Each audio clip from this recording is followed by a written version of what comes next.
Good morning.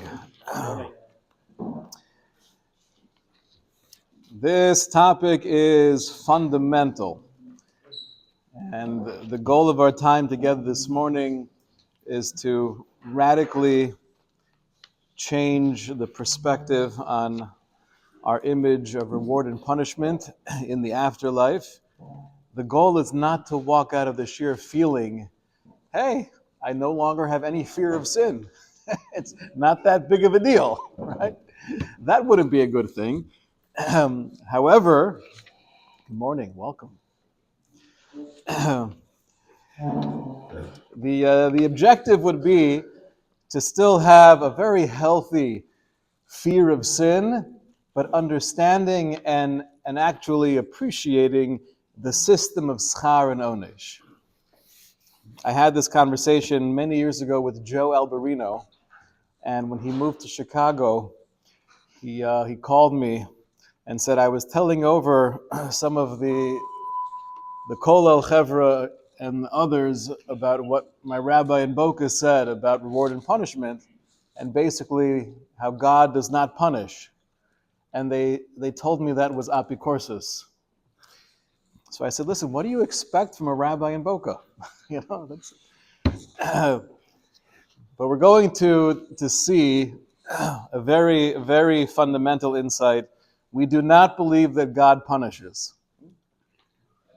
We do not believe that God rewards either. Now you'll ask, isn't that one of the Yud Gimel Ikrim of the Rambam, that we believe in schar and onesh? What number of the Yud Gimel? 11. Very good. How do you remember that? Because 1 and 1, right, there's consequences to action. 1 and 1 equals 11. Remember that, doctor? That was a... All right, so we'll start off with some good old-fashioned apikorsis. This comes from a philosophy book that I used to read when I was a younger teenager in Exploration of Truth, where it goes through all of the well-known philosophers and some of their breakthrough ideas.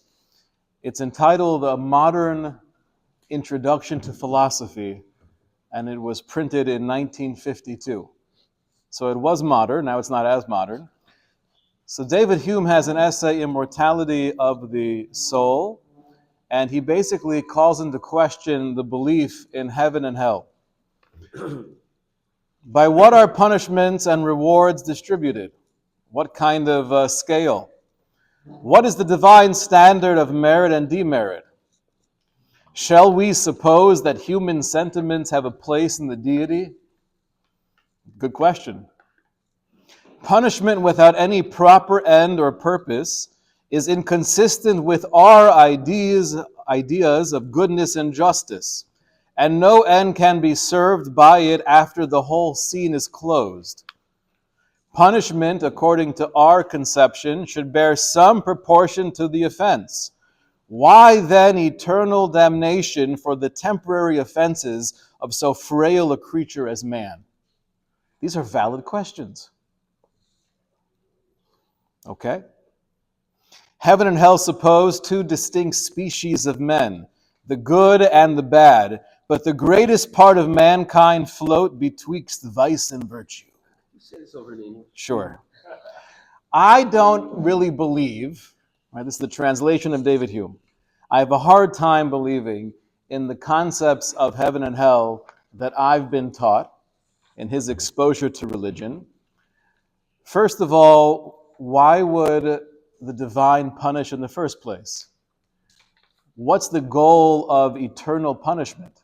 And why is it eternal for infractions that are temporary? Furthermore, what exactly is that scale? What's considered good and what's considered evil? And the whole notion, he concludes, of having a place called Gan Eden and a place called Gehenna seems to be working with the premise that there are good people and there are bad people. But that's not reality.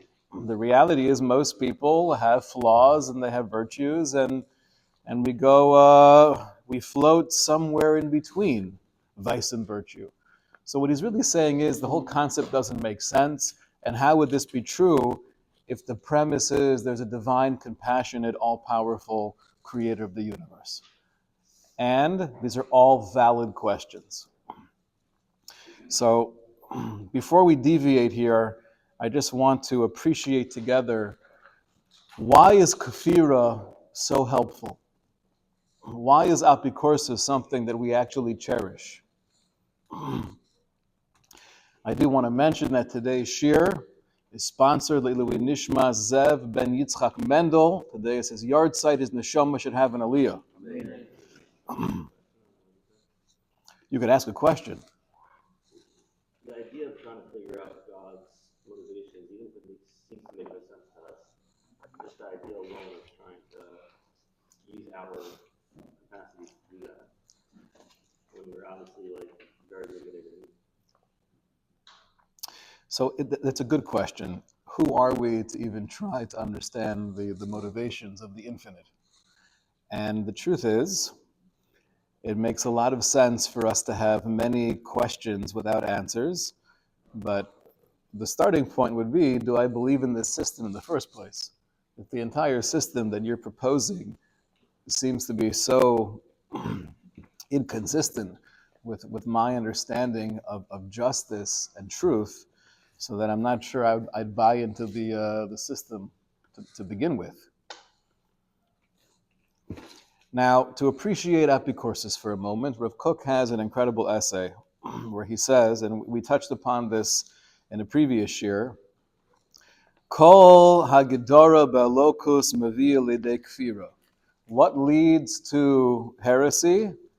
Any hagdara, any limitation in our picture of the divine, that leads to heresy. Hagdara hi elilios ruchanis, which is a very powerful phrase.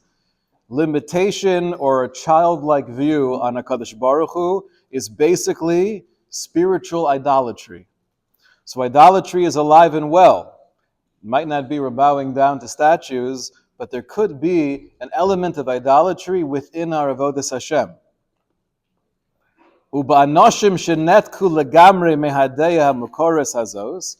when you have people who are totally separated from this more expansive view of life and the divine, that leads to kafira gasa, real old-fashioned heresy, meaning I'm a believer, but that which I believe in might actually be a form of avodah zarah.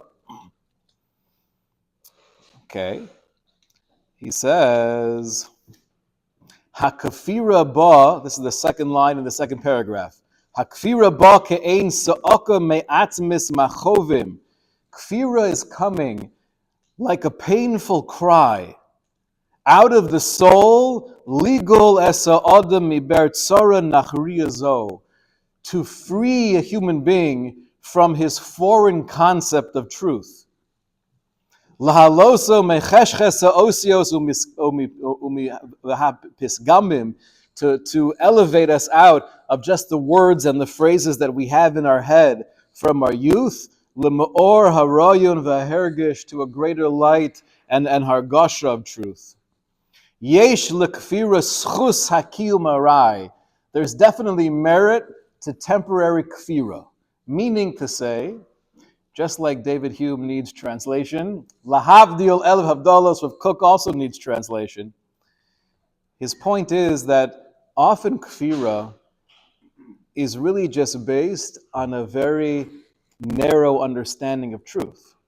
And when you have people, or you even have within ourselves, this feeling of pushback, of a lack of willingness to embrace that which is presented as truth, that's a very healthy thing, because that makes us re-examine what truth actually is. So kfira at least has tzchus hakil marai. There's a temporary necessity of kfira, and it's coming almost as this painful cry from deep within the soul. Azoi zokt Rav Kook. Interesting idea, no? Abi, did that make any sense to you? A little bit. We'll have to chazer that. Okay.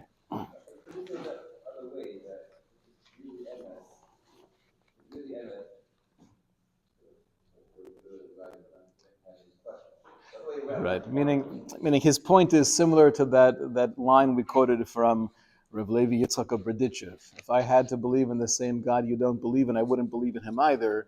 If I had to believe in the same religion that you don't believe in, I wouldn't believe in it either. If I had to believe in the same picture of reward and punishment that you have a hard time embracing, I also wouldn't embrace it. I think that's the main idea of Rav Kook.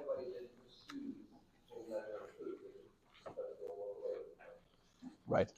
What's interesting is this idea of anytime you concretize the concept of God, that means the Torah, through all the anthropomorphisms, does it all the time. So we're gonna address that. Why does the Torah present God in such a personified way? Mitzvah Hashem, we'll get there. Okay. So we mentioned last time that often people will present different Chazal or passages from the Zohar that speak about the Omek Hadin, the depth of judgment, with the justification of, I'm just saying it how it is. I'm telling you what it says over here. And that could bring a real sense of fear and trepidation into those who believe what you're saying. And it could also push back many others who don't believe in what you're saying. Rav Dessler writes that when it comes to our whole understanding of truth and sheker, you could have something that's true, but it's complete sheker as well. If you're only presenting a small aspect of that which is true out of the context of which it's understood and appreciated, then what you're really sharing with me is complete sheker. So I could quote to you the words of the Zohar that speaks about incredible onshim, but if you don't know what those words mean, and you don't see it within the vast context of Hashem's infinite love, then what I'm quoting to you from a true source can be sheker muchlar. Now, when it comes to the next world, when it comes to anything taking place out of Olam Hazeh, obviously we're very limited. We haven't been there before, and we hope not to visit it for a very long time. Mitzvah Hashem. And the Rambam tells us in his Perush of Mishnayos in Sanhedrin, he gives the classic example of a blind person who is born without the ability to see. There's no hasaga of colors. You can't tell him what purple means in contrast to red. He might believe that there are colors in the world because he hears from other people who can see, but purple, that word itself, I could believe it's true, but it has no meaning to me. And so too, he says, any pleasure that's totally beyond the physical is something that we have a very difficult time relating to, and oftentimes it's impossible. Ein lanu masigim ele ta'anugov hagruyim hanifsakim.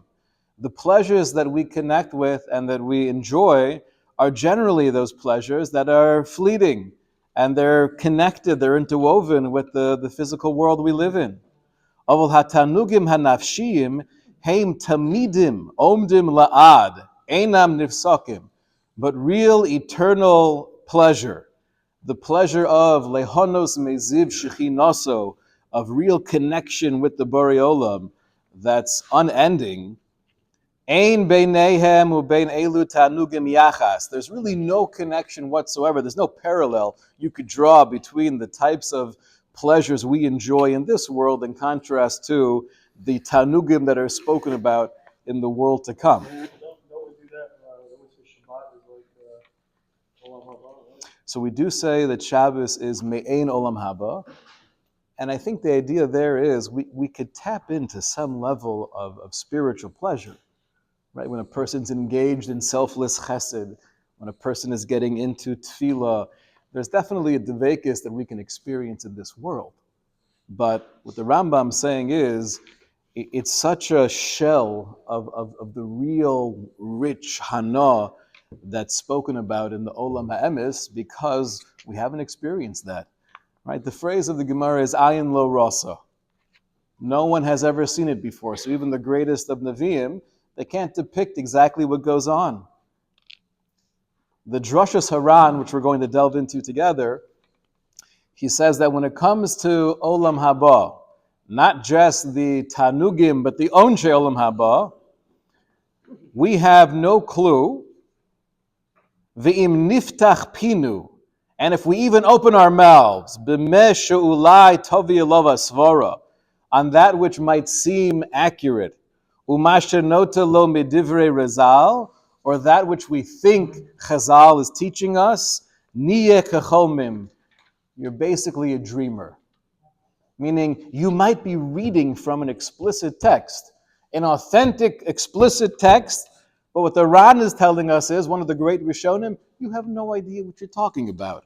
Why are you even sharing this information with others when you yourself have no hasaga? Ulechein yoser tov lishtok mimenu. Better just to keep your mouth shut. So we're going to stop here. Right? That's what the Ran is saying. Don't play these games. Don't get involved with what's going to happen. What does it look like? What are the tanugim? What are the onshim? We have no clue. That's what the Ran says. Okay. However, we do have a guiding principle in all of these matters, and we're going to see the Ran himself shares with us and elaborates on this klal gadol, on this guiding principle. So this is not a violation of what the Ran said not to do. We have the pasuk in Parshas Eikev that says, "V'yadata im levavecha, ki kasher ya'aser ish es beno, Hashem elokecha mi'asreka." Just like a father will chastise or punish his son, that's what Hashem does to Klal Yisrael. The Yisurim or the Onshim that HaKadosh Baruch Hu will give or will allow to happen, that's all within the framework of Kasher Ya'aser Ish Es Beno. So what does that mean? So you take a look here, the Derech Hashem. The Ramchal explains in number 5 that we believe she'ein chefza shel HaKadosh Baruch Hu el lehetiv. The entire Ratzon Hashem is to bestow good and blessing upon the creations. V'hinehu ohev es bruyuv ka'ava ohev es beno. And we saw from Ibn Ezra last time that even more than a parent loves his child, HaKadosh Baruch Hu has this incredible, powerful love for humanity. Elo shemitam ha'ava atzma, but it's because of that love. It's not despite the love, but it's as an expression of that love itself. Roi shiyoser aves beno lehetivo. There's room for, see, punishment is such a bad word, because punishment always has the connotation of, I'm getting you back. It's retribution. The way we're going to find in the writings of the Ramchal and the Ran and the Sefer Ikrim and the more contemporary Gedolei Machshava, the translation of Onesh, at least in Olam Hazeh, Olam Haba is going to be slightly different, but the translation of Onesh in this world is Hadracha. Insight, direction. A father is only going to have any level of onesh for his child if he feels it could be helpful to guide him on the proper path. And therefore, concludes the Ramchal, Hamishpat v'hadin atzmo mimekor ha'ava hi noveya. Everything that happens in this world is flowing from that source of love. So to answer what Rabbi Safin was bringing up, why is Hashem described as a vengeful God? If these types of emotions really have no connection to the Borei Olam, and everything that we're associating with is only an expression of Ava, so asks the Sefer Ikrim, one of the early Achronim, Tzarech tam lama shenimtza b'divrei hanaviyim kulam sheHashem yisbarach kel kano, that Hashem is a jealous God, bal chema v'nokem v'noter, that Hashem gets angry, He takes revenge. Why would we describe HaKadosh Baruch Hu in these terms? V'ilu kulan heim ha'pu'ulos gashmiyos, says the Sefer Ikrim, the same way we believe wholeheartedly that when it speaks about etzba Elokim, the luchos were created and they're referred to as the work of the finger of God. Do we really believe that God has a hand and fingers? Obviously not. God is the Ein Sof. So it's a terminology. It means just like this item would be created through the handiwork of man, if it was coming from Basar V'Dam. So if something's created by a Kadosh Baruch Hu, we refer to the creation itself as Etzba Elokim. Says the Sefer Ikrim, whenever we'll find anywhere in Chumash, Nevi'im, Ksuvim, any terminology or any description of the infinite, compassionate Borei Olam as a jealous and vengeful God, it is never describing anything about the inner workings, the emotions, so to speak, of the Borei Olam. Once, before we go back, I want to finish this thought. Rather, says the Sefer Ikrim, what it's doing is it's explaining the Pa'ula, what we're experiencing. If we were to see this level of suffering or this level of destruction coming from any mortal man, we would say, this is an expression of wrath. This is the anger of one king, of one president, taking out his anger on a different country. And this is what it looks like. That's what war is. But says the Sefer Ikrim, Chalila v'chas, we would never believe that any of these types of descriptions have any connection to the inner workings or the emotion of the Ein Sof. It's a description of our perception of what's happening. Question? Oh, so Rabbi Edelman is machave into the question of the Ran. We're going to explore that in a moment. The Ran's going to ask if the whole notion of onshim is hadracha. I'm giving you guidance. I want to help you navigate. So that's only relevant in Olam Hazeh. There's no such thing as navigation in Olam Haba. The Ran's going to ask that question. Yes, doctor. Also, if Onesh in this world is guidance, then there should never be like a divine death. Would you say Korach's fate was an Onesh? Oh. Or it's just not really relevant for him, it was for everyone else to see because it wasn't an Onesh. That's a great question as well. If the whole notion of Onesh in Olam Hazeh is hadracha, so if a person doesn't make it through the onshim, there's not much use in that hadracha. Says the Ran, this is number 7. The Ran says that because we're working with the premise that everything is kasher ya'aser ish es beno, there are 2 practical ramifications of that hashkafa.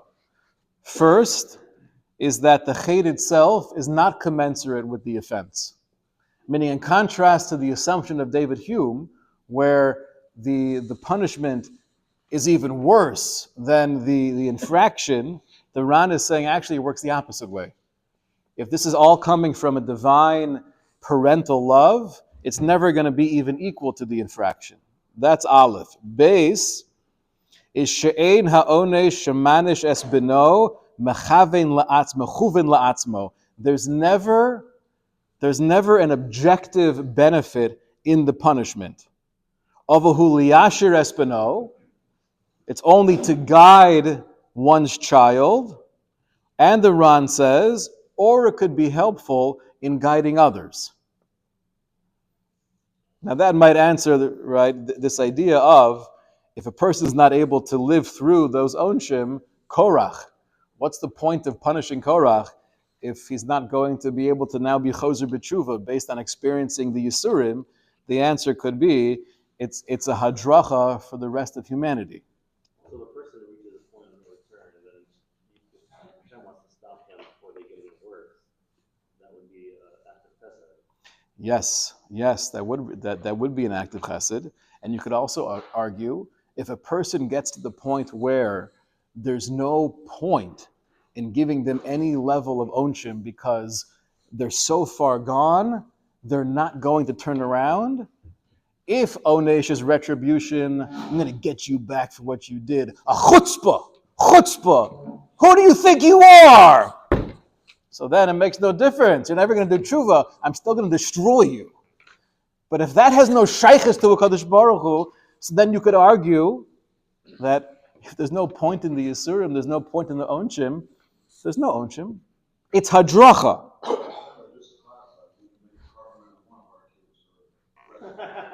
Exactly. The main point is you can make a carbon out of one of your children to teach the others a lesson. Right. The caveat is as long as it's all working with an infinite cheshbon of divine justice, then it's okay. To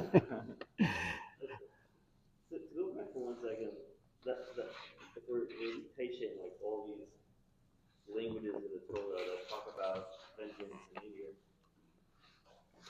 I mean, maybe this is a little bit disrespectful, but why were they written that way? Like, Oh, I so understand we can explain it away, but it feels like damage control. so that's a good question. If every time it says a jealous and vengeful God, it doesn't really mean that. So why say it like that? It sounds very apologetic. That's the question, right? Okay, beautiful kasha.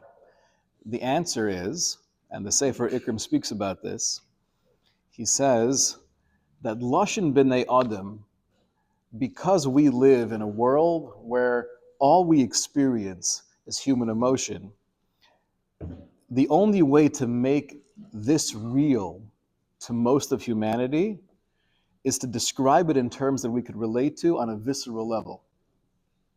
Meaning, if the only description of divine punishment was, and through the outpouring of the love of the Ein Sof, there will be consequences. Now, he says for the majority of humanity, that wouldn't be sending the correct message. Because most of us serve Hashem with an element of healthy fear. There should be a fear of onshim because onshim are painful, and we want to avoid that. Now, the highest madrega is, I'm serving a Kadosh Baruch Hu, Shalom Manas L'Kabel Pras. It's based on the relationship and the Ava and Lasos Emes Lamanshu Emes. But it sounds like there's a real benefit in describing it in ways that actually create more of this visceral reaction. Now, how to have that reaction without superimposing those emotions onto the Ein Sof requires a balance. It's beneficial to create that reaction for what purpose? To keep people doing what they're supposed to be doing? How's that helpful for a relationship with Hashem? Well, it's helpful in making sure. I'll give you a mashal. Right? If you have a 2-year-old child that runs into the street, so everyone would say they're not the age yet where you could explain to them, listen, cars are going about 35 to 40 miles per hour, and you weigh 25 pounds. Okay? Chalila, that could be a terrible thing. You tell that to a 2-year-old, it's not going to have any chalos. So the guiding wisdom is you smack them with the vengeance. Smack them with the vengeance. So what are they afraid of now? They're afraid of walking into the street, not because they have any appreciation of how dangerous it is, but they're afraid of their father who's going to smack them. That's helpful, right, to the child to avoid that danger. Now, Mirz Hashem, as they grow and they develop and they mature, they understand that smack was not out of a vengeful, retribution of their father. It was a hadracha that was needed in order to understand with clarity, I can't go here. And as I get older, I'm not going to go here, not because I might get a patch from my father, but because I understand this is not good for me. Let's keep this a little bit on the side burner. Zelo pashut, but this is the approach of really, and this is not limited to the Sefer Ikrim. The Rambam writes this in Yesodei HaTorah. All of these terminologies are not descriptions of anything internal within the Borei Olam. Now, for many years, I had the question Friday night when we sing Kol Mekadesh. We have a line, Misho chastecha liyodecha. How do you translate that? Spread your chesed on those who know you. Right? Pour out your compassion on those who are close with you. Kel kona v'nokem. Jealous and vengeful God. Right? Has that ever bothered you before? Right? Why in the world are we describing the Borei Olam as Kel, Konna, V'Nokem when we're asking Hashem, Mishochastecha Liyodecha? The answer is because Kel, Konna, V'Nokem has no connection to HaKadosh Baruch Hu Be'etzim. This is not describe. You are such a vengeful and jealous being. Please share your compassion with us. We're saying Kel Konna V'Nokem is a description of Metzias. We can see the power that we refer to as vengeance. You're HaKadosh Baruch Hu who makes things happen in such a clear way, with that same clarity, with that same precision, with that same impact. Mishochastecha liyodecha. But it's not a stira whatsoever. I'm not getting any positive feedback on that pshat, but I thought of this many years ago, and Baruch Shekivanti, I saw this idea in the Siddur of Reb Chaim Kanievsky. He says, that's pshat in this line. Okay. We've got to move, Rabbi Sai. Oy vey. We have the whole Darchei Hashem to explain, just a few minutes. The Gala Masechta, Rav David Mindervardik, has a beautiful piece, again going through the same concept. He just points out one added nuance, is that not only does a Kadosh Baruch Hu not punish as a source of getting you back, but the tsar that a Kadosh Baruch Hu feels, again, every time we speak about feelings regarding Hashem, we'll always have an implicit kaviyachal. But that incredible, overwhelming pain that the father or mother has if Chalila, they're taking their child through treatments of chemotherapy. There is no other place that would be more torturous than being right here, bringing the neshama that I love most into this level of pain. So the way that the Galia Masechta describes this hadracha, it's not just the realization, it's not retribution, it's not I'm getting you back, it's not I'm proving myself, how dare you be so chutzpahdik. It's hadracha, it's guidance, it's helping you, it's giving you the tools. The same tsar that we're going through, the hargash is HaKadosh Baruch Hu is going through that tsar times billions. Now, to get a little bit more contemporary, the Torah of Rum was Rav Avram Grzinski. We've quoted extensively from him in different shiurim. So he was the mashgiach of Slobodka, and he lived, and he eventually was killed al pi Kiddush Hashem in the Kovna ghetto. And he has parakim in the Torah of Rum on the Torah of Yisurim, on suffering. And if there's anyone who has the authority to speak on suffering, it would be the Torah of Rum. And you read the essays and you see the date that it was written, 1939, 1941. So living in Gehenna, he speaks about Yisurim. And he says, Yisurim ein hema onesh al chet sha'avar. Yisurim are not onshim on the chet of the past. Ela limud v'haras derech al chet shelo yavo. It's a haras derech that hopefully you won't continue in this path. Shluchim shel makom hema Yisurim. We view Yisurim as the messengers of God. Lahoros lonu, to teach us, to guide us, and he even goes so far as to say that Yisurim are the Nevi'im that we have nowadays. The prophets that we don't have, that we're lacking, we have some level of prophecy through the Yisurim. I just want to say one more line here, and this is one of the most powerful lines I've ever seen. He says, this is at the very bottom here of page 11, Ha'emes hi ki ish hamevin mataris Yisurim. If a person understands what Yisurim are trying to accomplish, u'mishtadel lehagia leha eino chofetz bebitel Yisurim. I don't only want the nullification or the ending of the Yisurim, ela bikiyumam, I want to fulfill the Yisurim. Meaning, for whatever reason I'm going through this suffering, I don't want to walk out of this unscathed. I don't want to be traumatized for life, but I want to take this and I want to hopefully listen as best as I can to some of the messages here. Right? Einu chofetz bebitul yisurim ele b'kiyumam. That's the Torah of Rome. Very powerful idea. Maybe we'll... Is it kasha?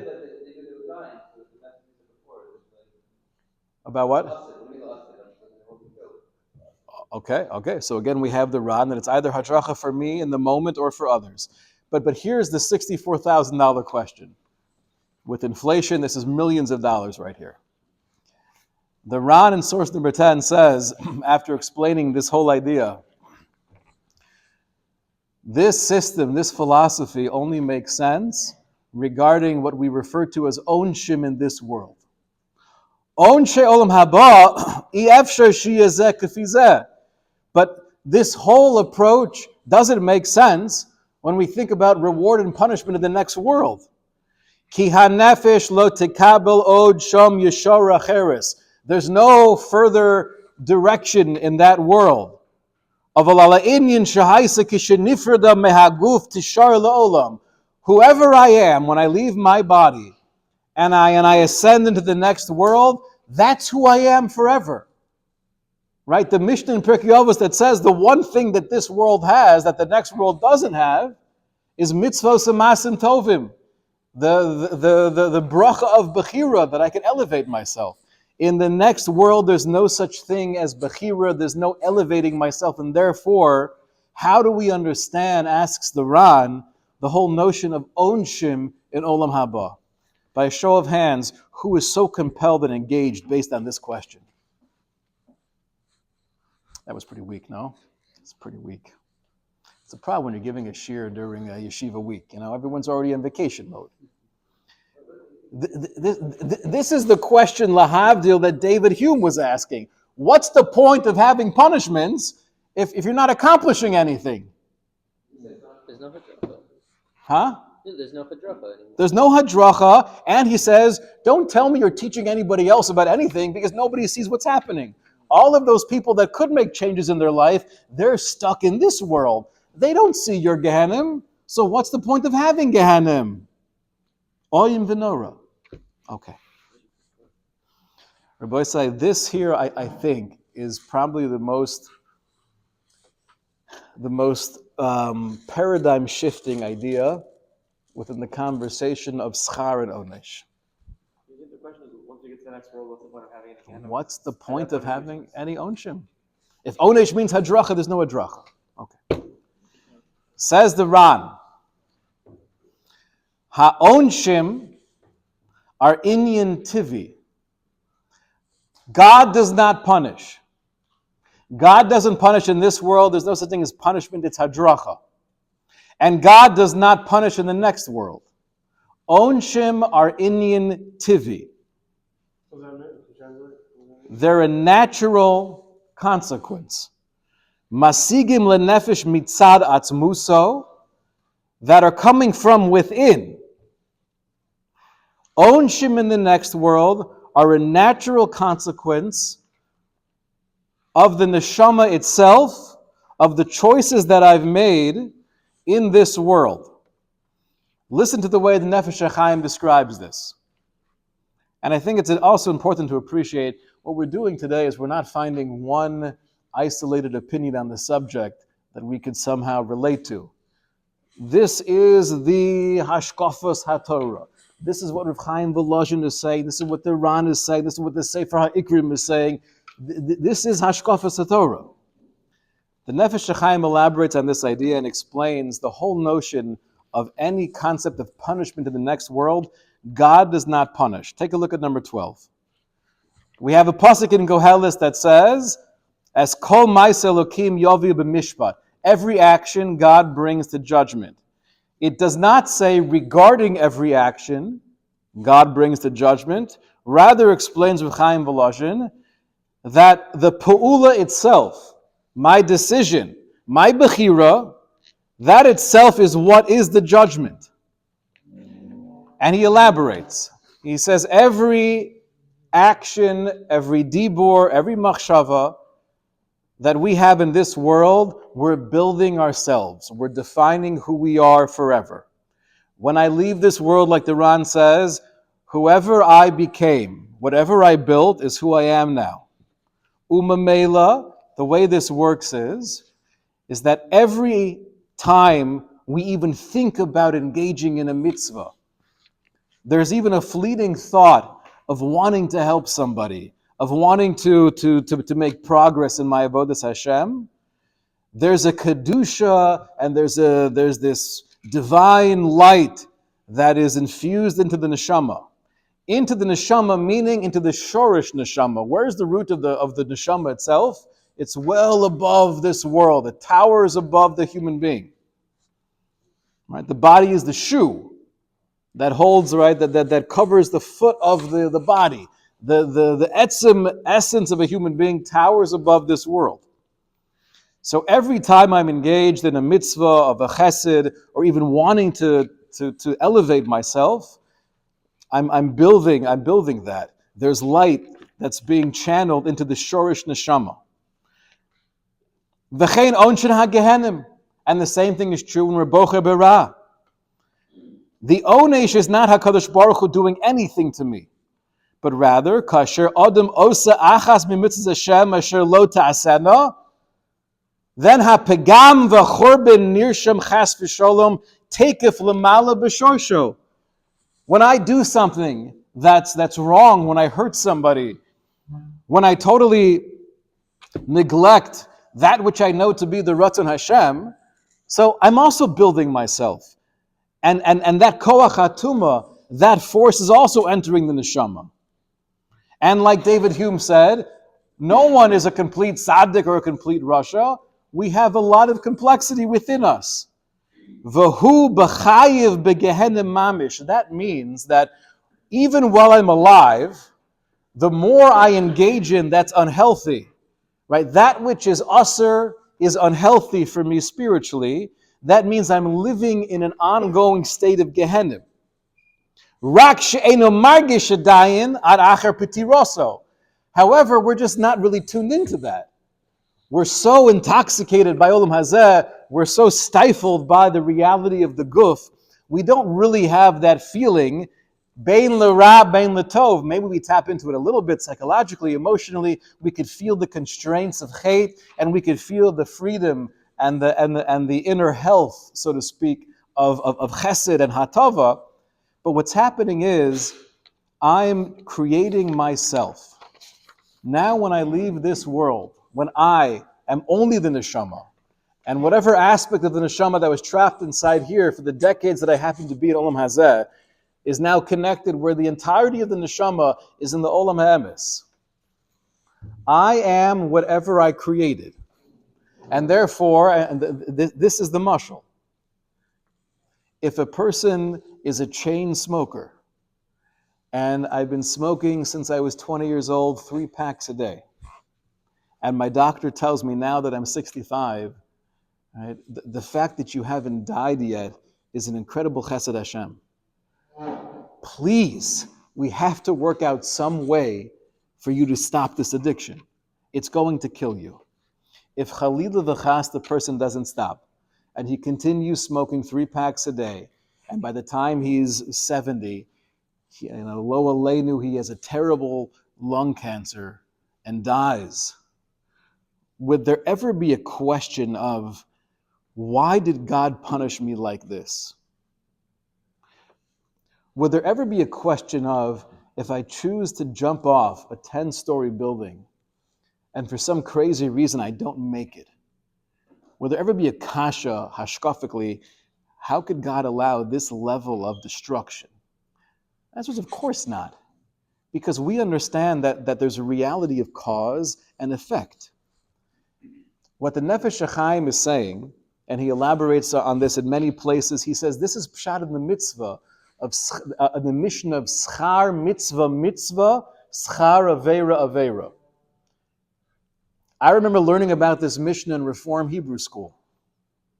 And the basic explanation was, well, we don't really believe in the next world, but rather the reward of doing something good is that good feeling you have of doing something good. And the punishment, so to speak, of doing something bad are those guilty feelings that you experience when you make the wrong choice. That's our understanding of reward and punishment. And the truth is, it's not as far off as it might sound. We do believe in nitzchias. We do believe that this world is a very, very temporary existence. Schar mitzvah explains with Chaim Voloshin, though, is that the reward of the mitzvah is not a Kadosh Baruch Hu throwing spiritual candy at me. Right? I'm so proud of you, I'm going to give you this, and I'm going to throw a new scooter and an electric bicycle because you're such a good boy. We believe we give a Kadosh Baruch Hu nachas, whatever that means, but the reward is not a Kadosh Baruch Hu giving me something arbitrary. It's the dveikis with Hashem that I'm creating right now. I'm experiencing that Olam Haba right now. I can't fully tap into it because I'm so stifled by this world. But that reward is there, and the onesh is there as well. Whenever Rabbi Goldstein starts off a question with Rabbi, you know something good is coming.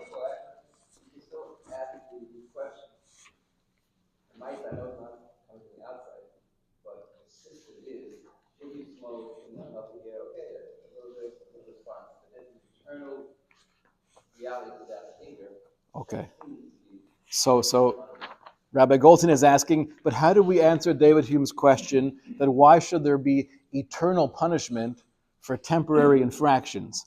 And the answer is, if you like, whatever punishment, whatever, why should there be eternal consequence, right, to temporary infraction? The Derech Hashem says, you should know, this is back to number 11 for a moment, the third to last line, V'nimtza sh'al yedei zeh ha'ovdim mamish yiyu mize'er lo kabir. Those who experience anything that's considered eternal consequence, that's a very, very, very small fraction of humanity. Why? He says because most people, just like David Hume was assuming, right, fall somewhere in between vice and virtue. And therefore, for most people on this planet, if there's a need for consequence, we have shiurim for that. And it's not arbitrary. Says the Ramchal, hakavana bo hu la hanishachet kafi chatov, ba'ofen she'acharei onsho, in a way that after that onesh, meaning to say, if you have that example of a person lo b'aleinu who has that terrible disease, so if that's the onesh of olam haba, that is Gehenim. So then, what is Gehenim serving? Not only is it an Inyan Tivi, well, it's a natural consequence. But why would Hashem create a world with a natural consequence like that? What is the objective of that natural consequence? Says the Ramchal, the goal is sha'acharei onsho lo yiyah o chodolov. That Gehenim is serving as treatment for that cancer. Lo yiyah od chovolov ala ma'isa hara she'asa v'yuchal achareichein, and therefore afterwards, even though that treatment and the disease itself might be incredibly painful, but yuchal achareichein lekabel hagamul hamiti. The goal of that is to be able to have that devekis b'Hashem. Generally speaking, the only thing in the next world that's eternal is our relationship with the Kadosh Baruch Hu, because that's more essential, that's more core of who we are. The way the Rishonim say it is that when it comes to chatayim, like we spoke about previously, chatayim are not really a description of the core or the essence of my identity. It's shmutz, it's a disease, and there has to be a cure, there has to be treatment for that disease, even though the disease itself is painful, and that pain, though, is also the treatment to cure me. Treatment is the regret itself, whatever spiritual, emotional experience we have, where the pain of that we didn't accomplish, that's sort of like curative. I'm not sure I would say it like that. It sounds like there's a reality. There's a metaphysical reality that just like in the physical world, there's always a consequence. Within Taryag mitzvahs, HaKadosh Baruch Hu is telling us, every mitzvah is infusing health into the neshama. Every avera is bringing in something that could be poisonous. Right. So I did something on this world that blocked my capacity to relate when I die. How is that blockage being what's the tshuva? How am I able to now relate to Hashem and to have that blockage when I die? So the formulation is that now that I leave this world, I am whatever I created in this world. Part of that is light and kedusha, and part of that is tumah and darkness and confusion. That tumah and darkness and confusion, why is that so painful? Right? So this is going to be our last Mari Malkum, Rabbi Sai. And this idea comes from the Chesed Lavram, who was the grandfather of the Chidah, but it really, according to many, is an explicit Gemara in Nedarim.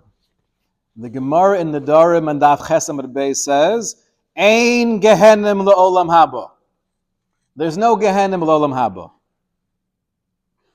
Ella, HaKadosh Baruch Hu motzi chama min artika. Rather, Hashem just removes the sun from its covering. Tzadikim misrapim ba, rishoyim nidonim ba. The righteous are healed through the warmth and the heat of the sun, and rishoyim nidonim ba. Rishoyim are judged by it. So what does that mean? Says the Marsha, the analogy here is just like the sun betiva. The sun naturally is a source of immense heat.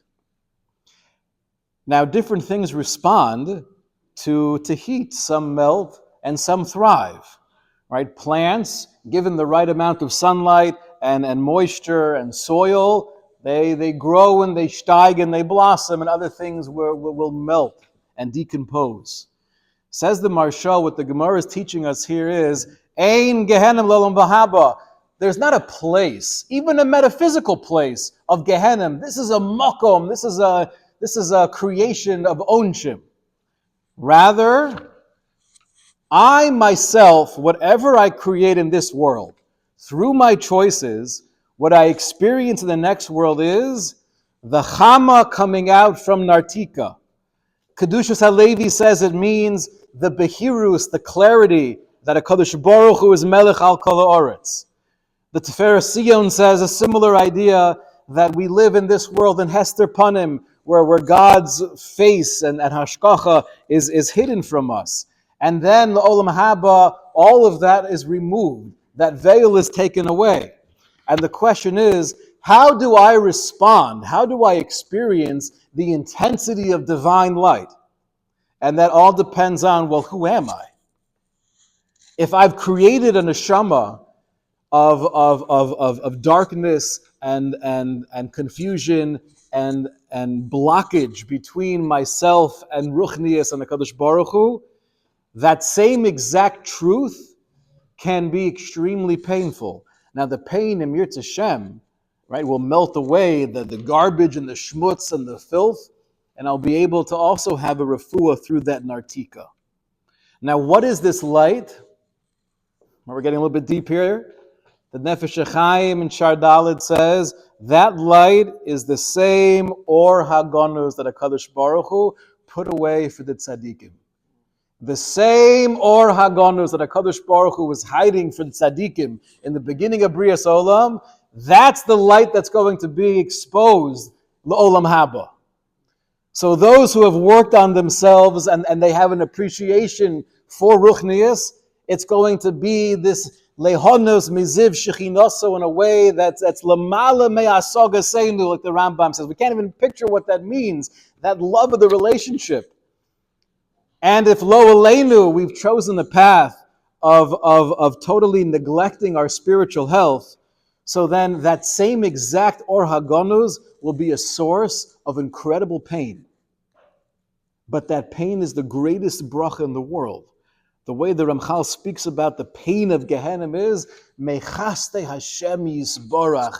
HaKadosh Baruch Hu created a treatment to get rid of all of the impacts of the decisions that we've made throughout our lives. So obviously there's a lot here that is way above and beyond us, but I think just conceptually, the goal is, I have a healthy fear of sin. And if I'm starting off with a very low level of just a basic pachad, I don't want to experience pain. That's okay. That's a good reason also to try to avoid hate. But the system is something where we believe b'emunah shalema, there's schar and there's onesh. But it's a very internal, organic system. Mitzvah Hashem, with this Havana, with this concept, it should be a source of inspiration and healthy avodas Hashem. Shkoyach.